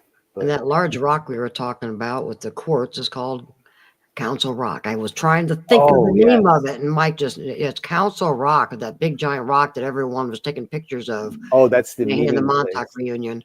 That was the head meeting. That's where they would have meetings, all of the tribes of Long Island. So even the tribes from Brooklyn and Queens, the Canarsies and the Rockaways, would come all the way down the coast in canoes on the ocean side and around, and they'd come there. They'd have to travel the furthest, because the other side of Long Island is 2 boroughs of New York City, but they all had to come to the very extremity out in the ocean here in Montauk, because Montauk was the chiefs. They were Chief Wyandanch was the chief of all Long Island, and they were kind of like subservient to Montauk. It was the place of power was at the east, and Council Rock is where they had the meetings. So like when you're standing there on that rock or looking at it, I mean, I don't really see people standing on it. I guess it'd be, rude, but people touch hands on it. But that was a place where everybody, like if back in time talking about records, that rock saw so many like serious meetings like thousands of years ago. Right. Wow. And the Montauk Lighthouse is in a spot where they kept the fire burning for like hundreds and hundreds, maybe thousands of years. It was called Signal Hill. So they had an ever burning fire there. Wow. I just thought of something, and it might not even matter to anything, but the little electronics that you hook up the plants to hear the songs from the energy from the plant. I wonder if you can do that with rocks, like hook something up to that rock to generate the waves or whatever's coming out of it. That's one of those devices. Oh, wow. That's brilliant. Yeah, because I didn't know about the device that can record the plant. I know that plants respond to music and even to positive reinforcement, but I didn't know you could record it. And why can't you hack that and get it to work on a rock and change it around a bit? Absolutely. That's cool. I love it. I'm going to look that up for sure. Well, I think this is a good time that we covered so much stuff tonight, and you gave a bunch of new information for people, and I'm sure they'll be just waiting to get your new book when you get it out. It'll be fantastic. Before you leave, tell us about the article that just won prizes on your research, your book. Oh, I was lucky, I had the Coast to Coast, and then I had this article like around the same time. It was for like the big holiday at the end of the summer here in the Hamptons. Well, Labor Day is when everybody kind of leaves the Hamptons in, but they have this big, that was like the biggest issue of this Hamptons newspaper called Dance Papers. Over the years, they wrote a lot about Montauk and everything. So it was cool to, I even like sourced them in the book. So it was cool to be in the paper, but the editor in chief now, this guy, Oliver, a friend of mine too now, but when he wrote this, he put like his heart and soul into it. He did me like a solid, more than a solid. It was like a 2-page spread, really well written, and it's you've got a lot of people to come and get print copies right away, and they ended up all over the place from that one, and it was just a great luck. So he calls me the other day and he's like, I won second place in the better newspaper contest for the New York Press Association for like featured article. And he was just telling me, because they said it was on very interesting subject matter and about a local landmark. So they didn't give like specifics. So like, you can't really find out. It doesn't link directly to me. It was just cool to hear. And I'm also going to be speaking at a museum where the Culper Spy Ring, they want me to do a lecture on my book there, which is cool because the Culper Spy Ring is in this town, Setauket. And it was started on August 12th, which is like the big holiday of Montauk. And there's some more connections to that area that I'm going to tie in besides just some of the history, like some of the colonial stuff, but it ties to Montauk as well. So it was cool to do some different kind of stuff like that. Mix it up with all the paranormal stuff too. Before we go, you mentioned Coast to Coast, and congratulations for being on Coast to Coast a while back. Thank you. But my favorite part of that whole stream, I mean, this book is so heavy and so thick. That is my favorite part was when George Norrie was talking about your book and saying, I'm going to have to explain how heavy this thing is. And he dropped it on his desk. Yeah. Just like, thump. But yeah, this is an amazing book, you guys. Thank you so much. LIB has posted the link. Awesome. It's very reasonable, and you are working on book 2, but there's pictures and just this is loaded with information. So I highly recommend this book, and you can lift weights with it. I mean, this you can do a workout. You can get your workout and information. Share a workout. Yeah, it would. That'll work. Thank you so much. One more thing. Someone mentioned Plum Island. Now, when you're on Montauk or Camp Hero, you can see Plum Island from there, correct? It's easier to see from the North Peninsula, which is Orient Point. Like there's two, on Long Island, the two, but the northern one it's right offshore of there. You might be able to see it from Montauk. I'm pretty sure that, that on a clear day, you can see far. And I think the angle is there's nothing really in the way. So I believe you probably could, but maybe from the water. Montauk still has a lot of things in the way if you're on the land, but if you go out on the water a bit, you should be able to see it, or from the lighthouse higher up. Wow. So, but offhand, I don't usually see it from there. You can see really good from the other one. But if you look, it's right out in the water directly across from Montauk. So The whole area is strange. it is. It really is. Wow. That's what Well, I love having about it. said that, we're just so happy that your book's getting out there and you're doing more interviews and finding more information. I love that you're still going out there and finding new stuff every time you guys go out there. It's just been a great talk tonight. We just love having this conversation with you. Yeah, me too. Thanks. And thanks to you guys too for the coast to coast, reference. You helped me get that. I mean, there's no way around that. It was so fast. It happened so fast. I was surprised, but I'm still very grateful for that.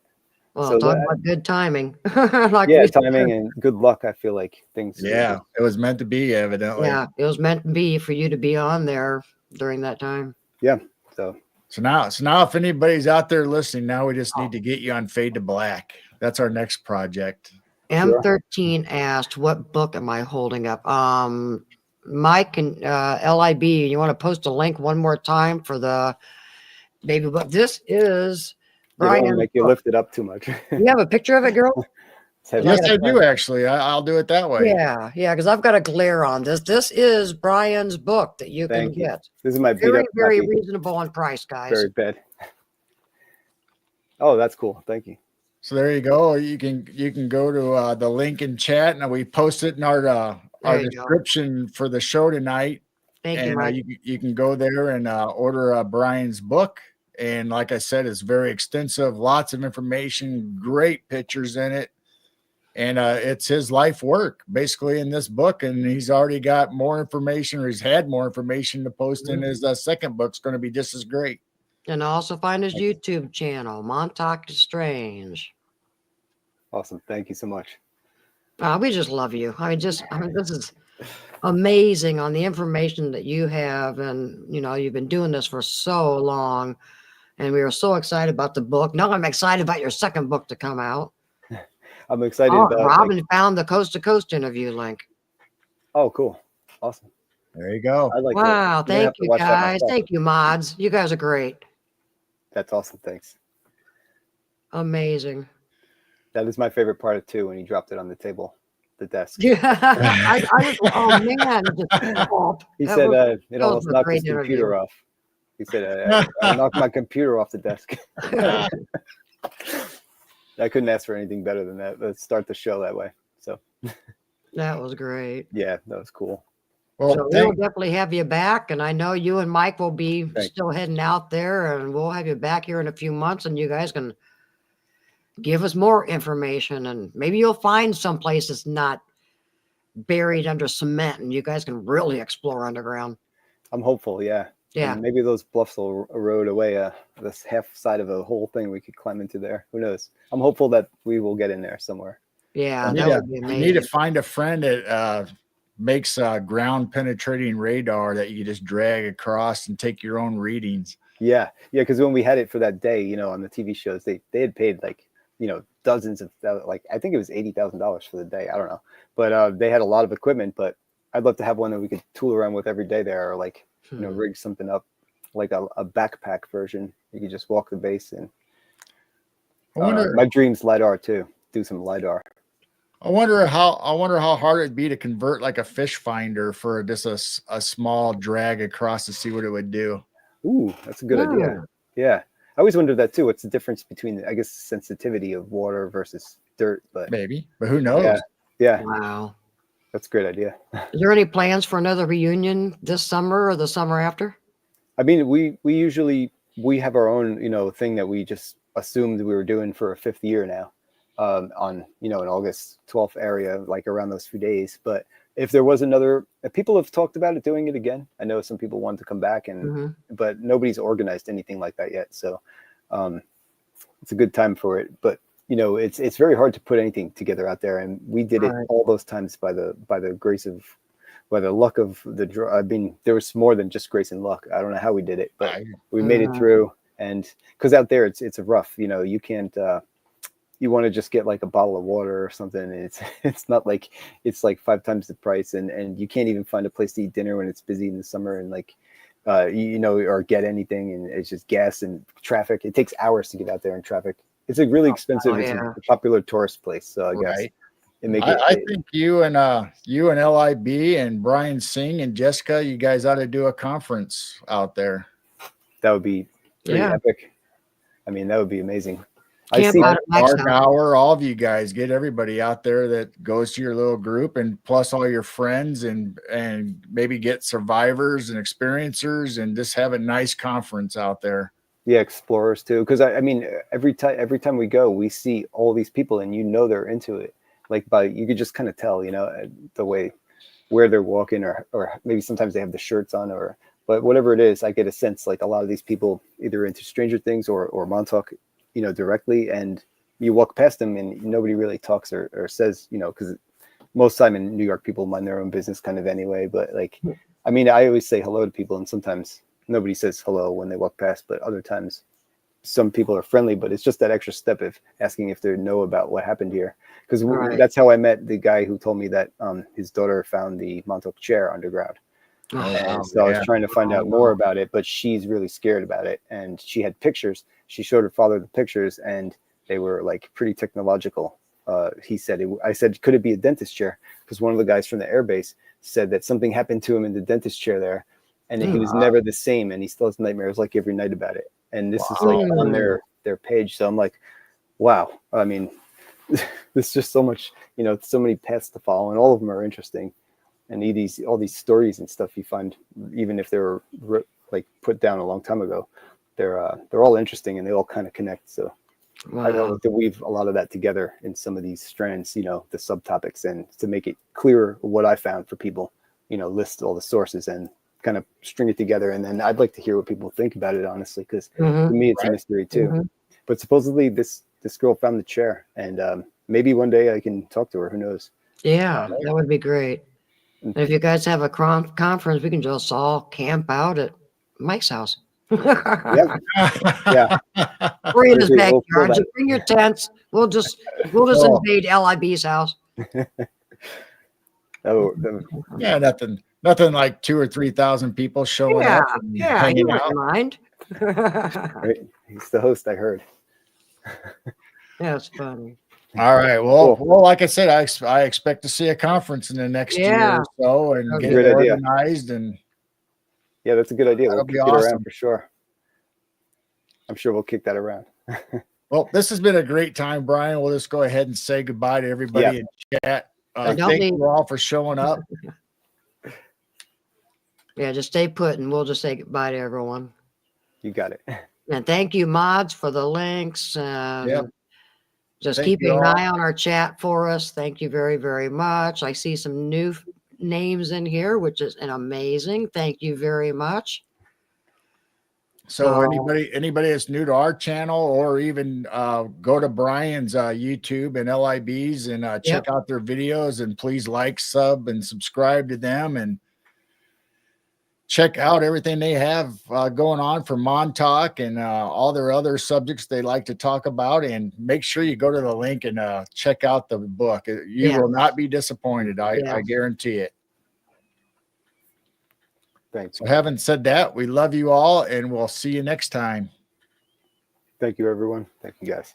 And keep your vibrations high. Keep looking up, everybody. Bye, guys. Much love. Love you all.